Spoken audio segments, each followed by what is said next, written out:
Ethan Cole always thought his life would stay simple. He worked as a mechanic on Station 12, a run-down orbital hub floating quietly between the borders of several alien empires. The station was far from glamorous, with flickering lights, creaking airlocks, and the smell of burnt coolant always hanging in the air.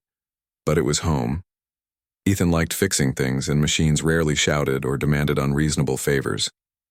They broke, he fixed them, and in return he got paid just enough to keep his workshop lights on. But one day the universe decided his life needed to be anything but simple. The alarms rang across the station. Ethan was crouched under a broken transport pod, oil dripping on his sleeve, when the loudspeakers blared a message in the metallic voice of the station AI. Attention. Priority docking incoming. Clearance required. Flagship identification. Threxian royal vessel. Ethan froze. Everyone on the station knew about the Threxians. They were a warrior empire, proud and merciless, feared across the galaxy. Their fleets were sleek, brutal, and unrelenting. Their warriors fought until death, and their queen was said to be as cold as the void itself. A royal vessel docking here. That was not routine. It was trouble. Around him, other workers began whispering nervously. Some hurried away from the docking ring, eager not to get caught in royal business. Ethan tried to ignore the thought gnawing at him. Royalty had no business with him. He was a mechanic, a nobody. But fate had other plans. Minutes later, a group of armored figures marched down the docking tunnel. They moved like predators, each step-heavy with discipline. At their center walked a tall woman, her silver armor glinting under the station's weak lights. The helmet she wore was smooth and elegant, decorated with sharp engravings. When she removed it, Ethan's breath caught for a second. Her face was striking, her eyes a burning shade of violet, her expression carved from stone. She was younger than he expected a queen to be, but there was no doubt. This was Queen Veera of the Threxians. The station master stumbled forward, bowing awkwardly. "Your Majesty, welcome to Station 12. How may we serve?" "My armor," the queen interrupted, her voice firm, carrying the weight of command. "It is malfunctioning. I need it restored immediately." The master blinked, flustered. "We can call for certified engineers." "No." The queen's gaze swept the hall, sharp as a blade. "Your engineers are too slow. I need someone who can work quickly, with precision. Choose wisely, or I will take this station apart piece by piece." The room went silent. Nobody dared breathe. Ethan, still smeared with oil and holding a spanner, wished desperately that he could shrink into the floor. Unfortunately, the queen's eyes found him. "You," she said. Ethan pointed at himself dumbly. "Me? Yes. You carry tools. You smell of engines. You will repair my gear." The station master looked like he might faint. "Your Majesty, with respect, he is only a human mechanic. Surely." The queen raised a hand, silencing him. "Humans are said to be inventive.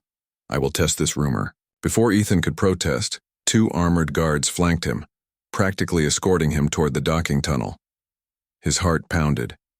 He wanted to argue, to explain that he only worked on cargo haulers and rusty air recyclers. He had never touched alien royal battle armor in his life. But one look at the queen's expression told him that arguing was as useful as shouting at a black hole. They led him into her ship, a massive vessel that hummed with quiet power. The walls gleamed with polished steel etched with patterns of war and conquest. Ethan tried not to gape, but everything here screamed danger and authority. Finally, they entered a chamber that seemed part throne room, part armory.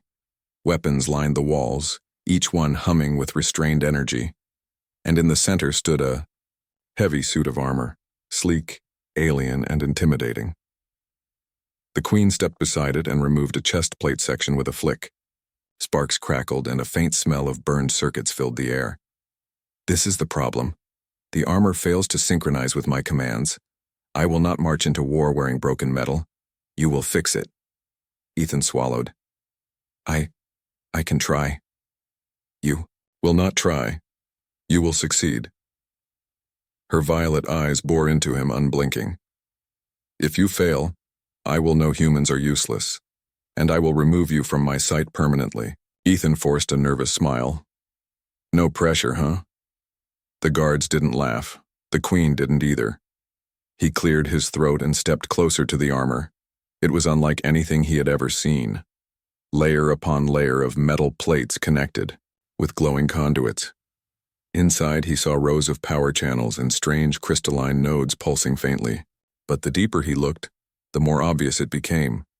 The system was overly complicated. Whoever designed this suit had cared more about prestige and intimidation than practicality. Circuits overlapped, energy bled into unnecessary loops, and half the failsafes seemed designed to break under stress. He muttered under his breath. No wonder this thing keeps frying itself. Who built this mess? The Queen tilted her head. You find fault in the work of my royal engineers? Ethan froze, realizing he had spoken aloud. Slowly he nodded. Yes, Your Majesty. With respect. This design is trying too hard to be impressive. It needs to be simple. Efficiency beats decoration. Her gaze lingered on him, unreadable. Then, to his surprise, the corner of her mouth curved slightly. Interesting. Continue. Ethan worked cautiously at first, examining the connections, testing currents with his small scanner. But soon he forgot the guards, forgot the Queen's, sharp eyes watching his every move. Machines had always been his safe place.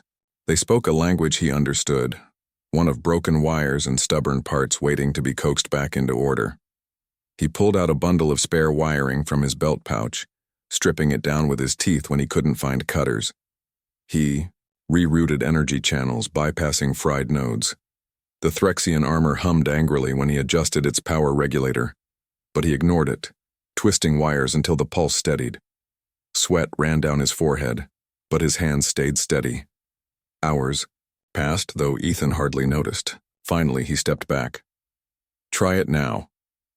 The Queen raised a brow but obeyed, stepping into the armor.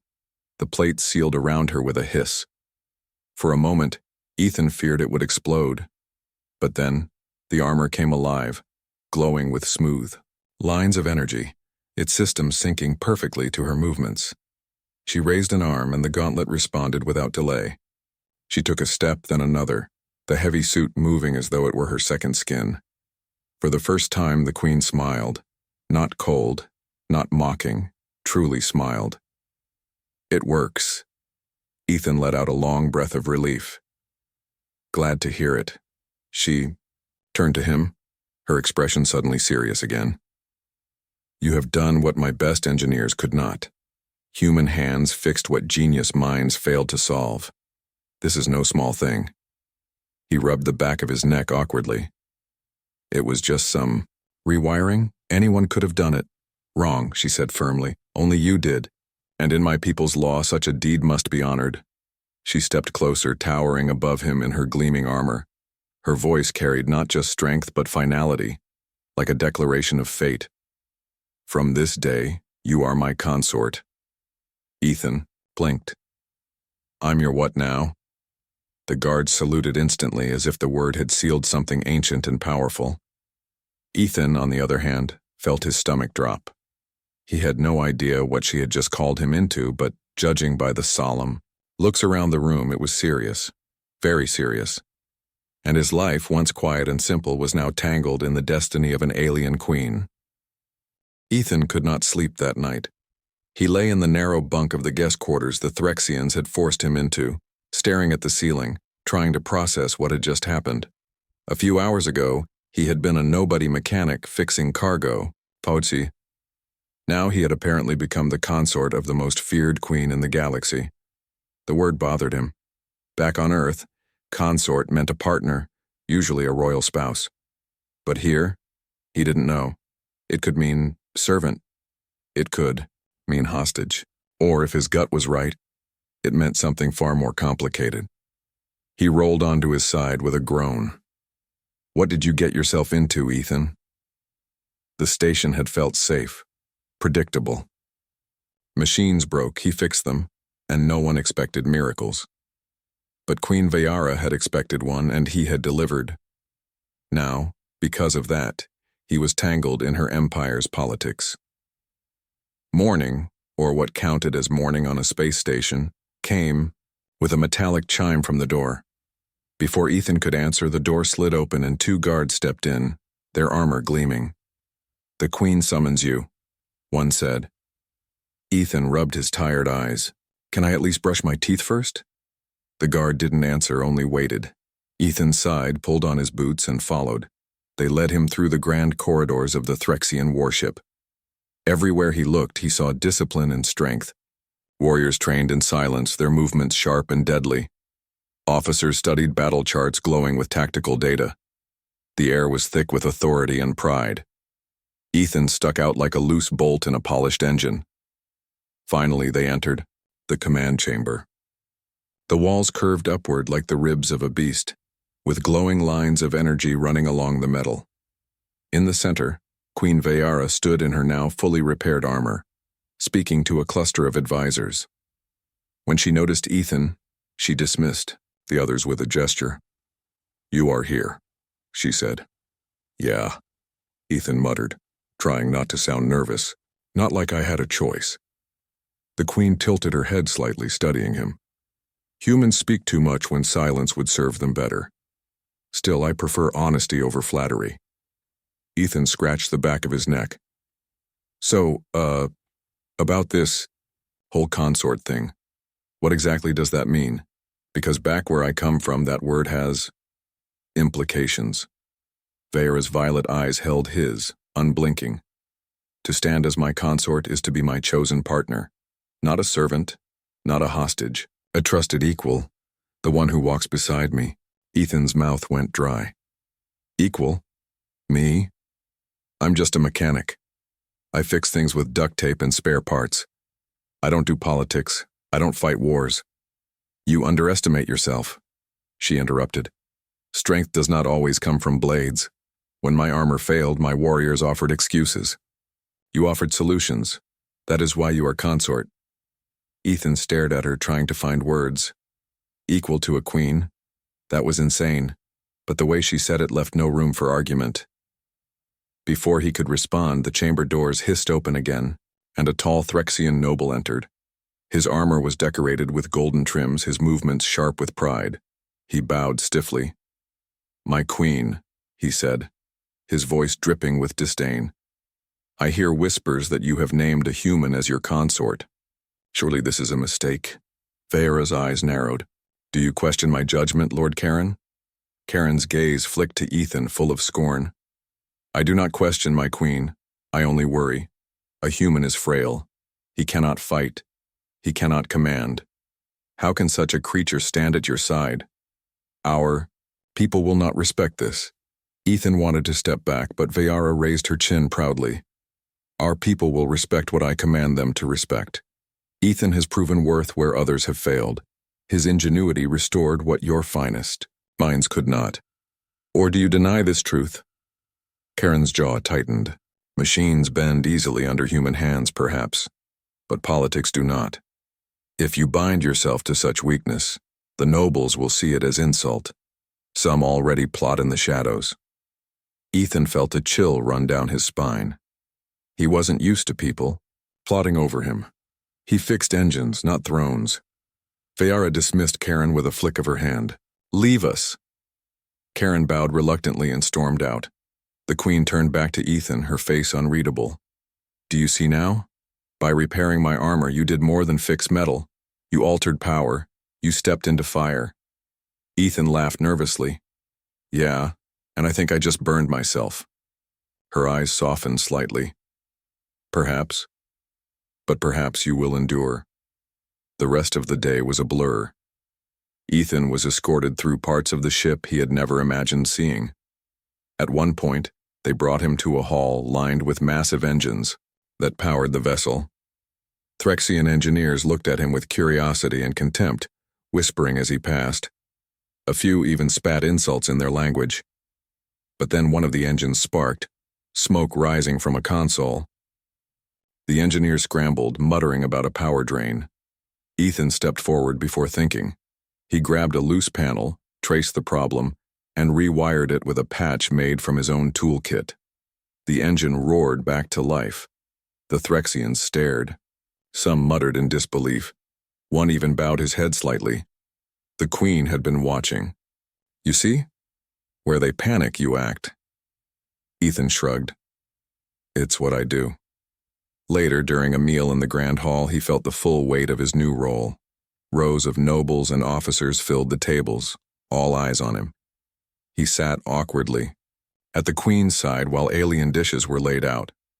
Plates of glowing roots, steaming slabs of strange meat, and glasses filled with shimmering liquid. The nobles whispered, their eyes sharp. Some looked at him with curiosity, others with outright hatred. A Threxian lord finally spoke. Human, tell us, how does it feel to sit where only warriors of blood have sat? Do you think yourself worthy? Ethan swallowed hard. He wanted to stay quiet, but Veyara's gaze urged him forward. I don't think I'm worthy, he admitted. I'm not a warrior, I'm not royalty, I just fix things. But sometimes fixing things saves lives. Sometimes it changes everything. If that's not worth something, then maybe you're all missing the point. A murmur spread across the hall. Some sneered, but others considered his words. The Queen's lips curved faintly, almost like pride. That night, as Ethan returned to his quarters, he felt the weight of dozens of eyes still on him. He wasn't just a mechanic anymore. He was a symbol, whether he wanted to be or not. And symbols, he realized, could get people killed. As he lay back on his bunk, staring at the ceiling again, he whispered to himself, what in the stars have I gotten into? And deep down, though he would never admit it, a small spark of excitement burned. Within him, Ethan had started to notice the whispers more clearly. Wherever he walked on the Threxian ship, eyes followed him. Warriors paused their training to watch. Nobles muttered in corners. Engineers stared at him as though he were a puzzle they could not solve. At first he tried to ignore it, but he could not. The attention weighed on him like a heavy cloak. He was a mechanic, nothing more. But to the Threxians, he was now something strange and dangerous, a human standing beside their queen. The days passed with new challenges. The Queen asked for his help often, not just with machines, but with decisions. She invited him into meetings with generals and nobles. Ethan always tried to sit quietly, but Queen Veyara would suddenly ask, what does the human think? And then all eyes would land on him. One meeting was about supply lines. The generals argued about which route was safer, one through an asteroid belt or one near a rival empire's border. Ethan listened, confused at first, but then he thought about the engines he had worked on, the way they overheated when stressed. Finally, he spoke. If you take the asteroid belt, you'll save distance, but the strain on your ships will burn out the engines faster. If you take the rival border, you risk attack, but at least your ships will stay strong. If I were you, I'd go the longer way, even if it feels slower. The room went silent. One general looked insulted, but another slowly nodded. The human is right. We focus too much on the enemy and forget the machines that carry us. The Queen smiled faintly. You see? Ingenuity. A different kind of strength. Ethan wanted to sink into the floor. He had not meant to influence their military strategy, but somehow he had, and each time it happened, the whispers grew louder. It wasn't long before the whispers turned to threats. Late one evening, Ethan was walking back to his quarters when he heard footsteps behind him. He turned, but the corridor was empty. He continued walking, uneasy. Then, without warning, a blade flashed past his face. He stumbled back just as a cloaked figure lunged at him. Ethan ducked, the blade missing his throat by inches. He shouted for help, but the attacker pressed forward. He had no weapons, only the small toolkit he always carried. His hand closed around a wrench and he swung it wildly. The metal struck the attacker's wrist, making the blade clatter to the floor. Before Ethan could run, 2 guards rounded the corner. They tackled the assassin and dragged him away, growling in the Threxian tongue. Ethan leaned against the wall, shaking, his heart hammering in his chest. The next morning, he was summoned to the Queen again. She stood in her chamber, her expression sharp and unreadable. You were attacked, she said. Yeah, Ethan muttered. Thanks for the late update. Her eyes narrowed. Do not joke. This is serious. It was one of my own nobles who sent the assassin. They cannot accept you at my side. They fear what you represent. Ethan's mouth went dry. What I represent? I'm just some guy with a wrench. To you, perhaps, Vayara said. But to them you are proof that strength can come from outside their traditions. You are a threat to their pride. And that makes you dangerous. Ethan sat down heavily on a chair. So what now? I stay locked in my quarters while everyone plots against me? No, she said firmly. You will face them. He stared at her like she was mad. Face them? I barely survived a guy with a knife. I can't fight warriors twice my size. You do not need to match their strength, Vayara said. You need only show them that you will not break. There is a trial, the arena of succession. It is where challenges of honor are settled. If you enter and endure, they will have no choice but to respect you. Ethan felt his stomach twist. Endure? That sounds like a fancy way of saying survive while people try to kill me. The Queen's lips curved in the faintest smile. Yes.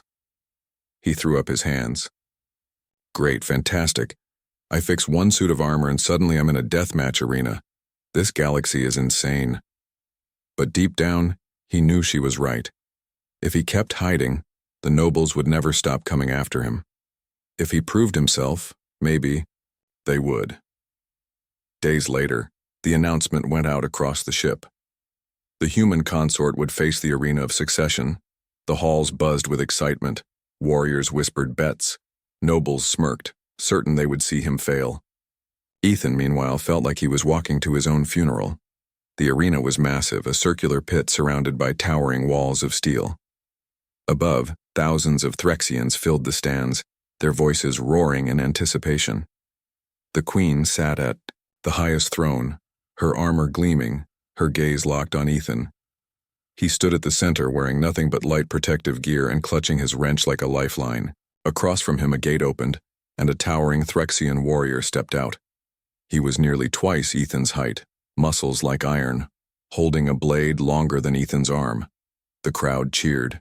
Ethan whispered to himself, You're not supposed to be here. You're a mechanic. Just survive. The gong sounded and the warrior charged. Ethan dove aside, barely avoiding the blade that sliced into the floor. He scrambled up, heart racing. He couldn't fight this man head on. He had to think like an engineer. He looked around the arena. The floor was covered with panels, some glowing faintly. Energy conduits, he realized. Power ran beneath the floor to fuel the arena's defenses. If he could overload them. The warrior swung again and Ethan barely blocked with his wrench. The impact rattled his arms, nearly knocking him down. He stumbled back, scanning the floor, looking for weak spots. He spotted a cracked panel sparking, faintly. Perfect. He baited the warrior, dodging clumsily until he reached the spot. As the warrior raised his blade for a killing blow, Ethan slammed his wrench into the crack. Sparks exploded and the floor beneath the warrior lit up. A surge of energy burst upward, knocking the Threxian off his feet. The crowd gasped. Ethan wasted no time. He kicked the warrior's dropped blade away and scrambled back, breathing hard. The warrior growled, rising slowly, but his leg now dragged awkwardly, the shock having stunned his muscles. Ethan realized he had a chance, not to overpower him, but to outlast him. He ran. He dodged. He used every panel, every spark, every broken part of the arena to his advantage. He tripped the warrior into a pit, blinded him with steam from a cracked vent, even tied one of his feet with loose wiring he ripped from the walls. By the end, Ethan was covered in sweat and bruises, but he was still standing. The warrior collapsed, to his knees, unable to continue. The gong rang. For a moment, silence filled the arena. Then the crowd erupted in cheers. Ethan stood there, chest heaving, barely believing it. He had survived. From her throne, Queen Vayara rose. You see? Her voice boomed. The human does not fall. He endures. He triumphs not with strength of muscle, but with strength of mind. This is why he is my consort. The crowd roared, louder. Even some nobles who had once sneered now looked at Ethan with reluctant respect. As he staggered out of the arena, Ethan thought, I really should have stayed on my station fixing cargo pods. But another thought followed. One he could not ignore. Maybe I belong here after all. Ethan had thought surviving the arena would finally buy him peace. For a few days it seemed that way. The Threxian warriors who once glared at him now nodded with a kind of rough respect. The engineers who mocked him now asked quiet questions about his methods. Even some nobles had stopped sneering when he entered the halls. But peace on a Threxian warship was like silence before a storm. One evening, as Ethan sat in the Queen's chamber tinkering with a broken datapad, Veyara stood at the window, staring into the black sea of stars. Her armor glowed faintly in the dim light. You handled yourself well in the arena, she said. Ethan shrugged. I just survived. I don't think that counts as handled. Her lips curved faintly. To my people, survival under impossible odds is greater than victory. You proved that a human cannot be dismissed. He set down the datapad. Then why do I feel like the nobles still want to throw me out an airlock? She turned, her eyes sharp. Because they do. The arena silenced many, but not all. Some will never accept you, and when Threxians cannot accept something, they try to destroy it. Ethan frowned. Great, that's comforting. Veyara stepped closer, her gaze softening slightly. Do not fear. You are not alone.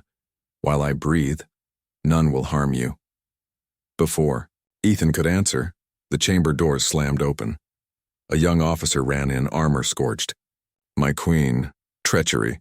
Lord Karen has moved against you. Half the fleet has turned their weapons on us. Ethan jumped to his feet. Wait, what? A coup? The officer nodded, panic in his eyes. They plan to strike the throne room. They mean to end you tonight. For a moment, silence hung heavy. Then Veyara's expression hardened like steel. She reached for her weapon, a long energy spear that crackled with light.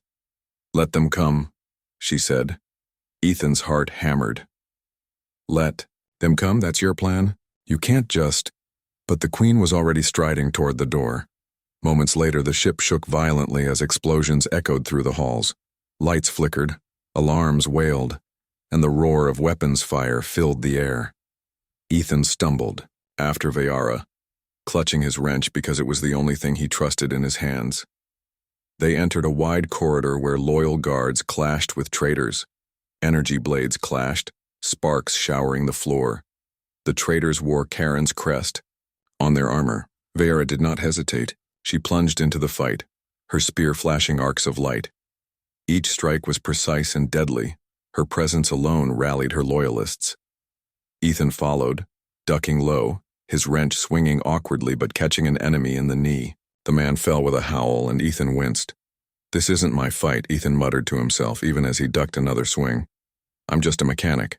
But the truth was clear. If the Queen fell, he would too. Like it or not, this was his fight. They fought their way toward the throne chamber where Karen waited. The ship groaned under the strain of battle. Fires burned in the corridors. Ethan used every scrap of knowledge he had, sealing broken doors to block traitors, rerouting power to disable enemy turrets, even throwing a burst pipe's steam into oncoming attackers. When they finally reached the chamber, the doors were blown open. Inside, Karen stood with a dozen heavily armed warriors. His golden-trimmed armor gleamed as he raised his blade in challenge. My queen, he said, his voice echoing, you shame our people with this human. Tonight, your reign ends. Veyara raised her spear. You mistake stubborn pride for strength, Karen. You are unfit to rule. The two forces clashed. The chamber filled with the roar of battle. Ethan ducked behind the throne, heart pounding. He wasn't built for this. But as he watched, he saw something the others didn't. Sparks rained from the ceiling, where a damaged power conduit hummed dangerously. If it overloaded, the whole chamber would explode. Not good. Ethan muttered. He crawled toward it, dodging blasts. Pulling out his toolkit, he yanked open the panel and rewired the failing circuits. But instead of shutting it down, he got An idea. If he timed it right, he could release the overload on his own terms, turning the conduit into a weapon. He looked up. Vayara was locked in combat with Karen. Their weapons clashed again and again, sparks flying. She was skilled, but Karen was larger, stronger. Slowly, he pushed her back. Ethan's pulse quickened. He couldn't fight like them, but maybe he could tip the balance. He shouted, "Vayara, move left." Without hesitation, she shifted. Karen followed, stepping directly beneath the conduit. Ethan jammed his wrench into the final wire. Energy surged downward, exploding in a burst of lightning. Karen screamed as the shock sent him crashing to the floor, his armor smoking. The chamber went silent. Vayara stood tall, her spear pointed at Karen's throat. "Your coup has failed." The surviving traitors dropped their weapons. Loyalists seized them quickly. Ethan staggered to his feet, hands trembling from the energy feedback. "I didn't mean to almost fry the whole room, but hey, it worked." The Queen looked at him for a long moment. Then, to Ethan's surprise, she laughed softly. "Yes, it worked." The next day the ship was quiet again, but the atmosphere had changed. News of the coup's failure spread quickly. The story of how the human consort had turned the battle with nothing but a wrench and quick thinking spread even faster. Some still hated him. Some still whispered. But many now looked at him with awe. That night, Vayara stood with him on the observation deck, the stars stretching endlessly before them. "You see now," she said, "why I chose you. Where warriors think only of strength, you think differently. That difference has saved us all." Ethan leaned on the railing, staring at the stars. "I still don't get it. I'm no hero. I'm just a guy who fixes things." Her violet eyes softened. "Perhaps, but sometimes fixing things is exactly what the galaxy needs." For the first time since meeting her, Ethan didn't argue. Deep inside, he wondered if maybe, just maybe, she was right. Ethan never thought he would see the day when a hall full of Threxians stood in silence because of him. Yet there he was, standing beside Queen Vayara in the grand assembly chamber of the flagship. The chamber stretched upward in a dome, filled with tiered balconies where nobles, officers, and emissaries from distant colonies had gathered. Their eyes were fixed on the human who had somehow become part of their queen's circle. Only days before, the ship had nearly been lost to treachery. Lord Karen's coup had almost succeeded, but word of his defeat had spread through the fleet like fire. More importantly, word had spread of the strange human who had tipped the battle with wit and stubbornness. Now the nobles were here to witness judgment. Vayara sat upon her throne, armored and regal, her spear resting at her side. Ethan stood, slightly behind her, feeling awkward in the ceremonial robes they had forced on him. He tugged at the collar, muttering under his breath. "You look unsettled," Vayara whispered without turning her head. "Unsettled? I feel like I'm on trial," Ethan replied.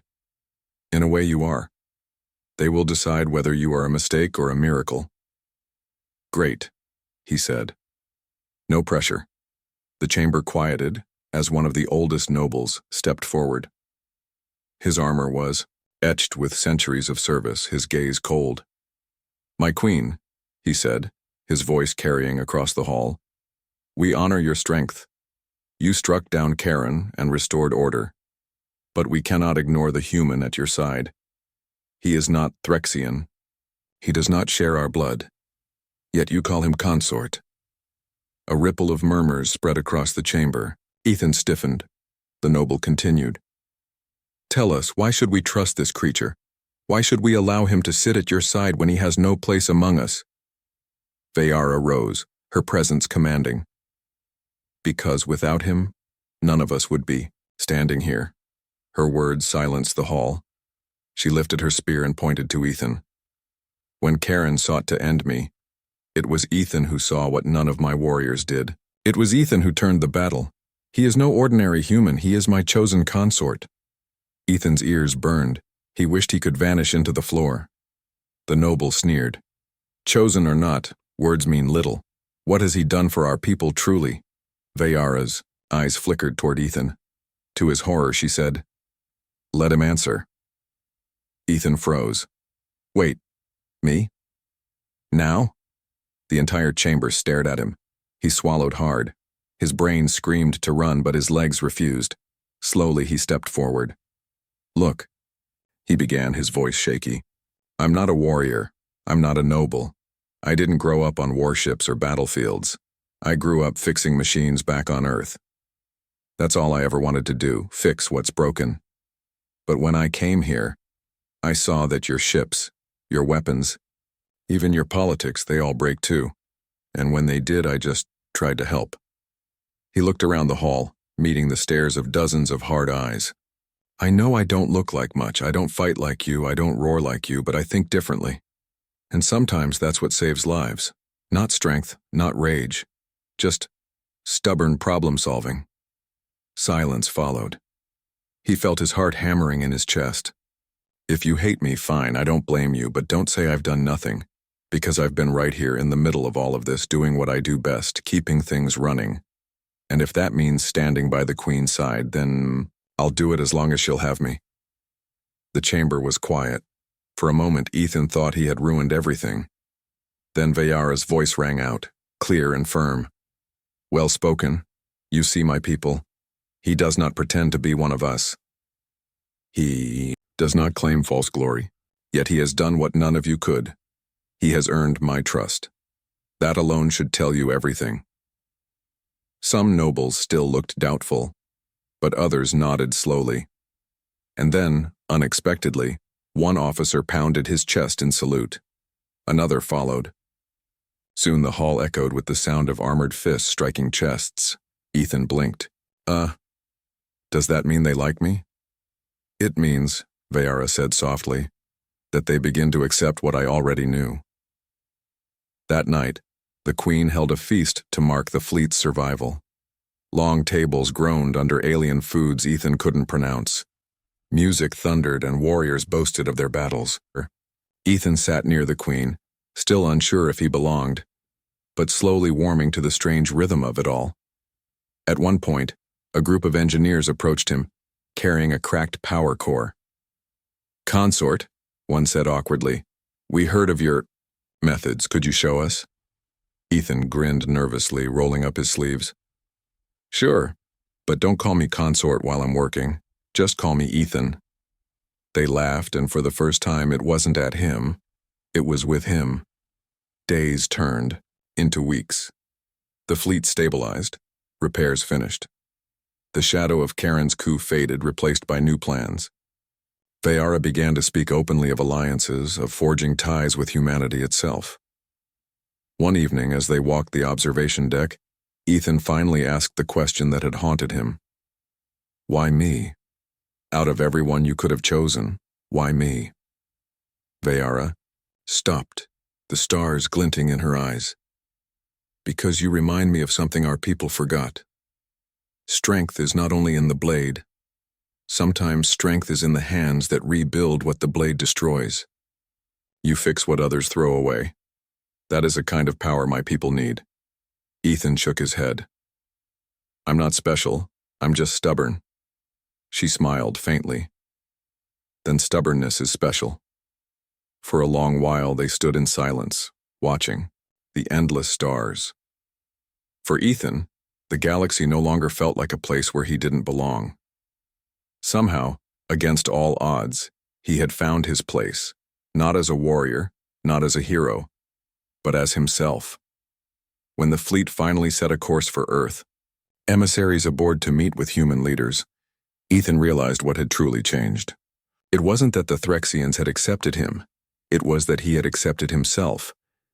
And as the stars stretched before them, Veyara's hand brushed his lightly, a gesture so small yet so certain, Ethan knew this was only the beginning. The human, consort of the alien queen, the mechanic who became a symbol, the man who fixed what was broken. For the first time in his life, Ethan was exactly where he was meant to be.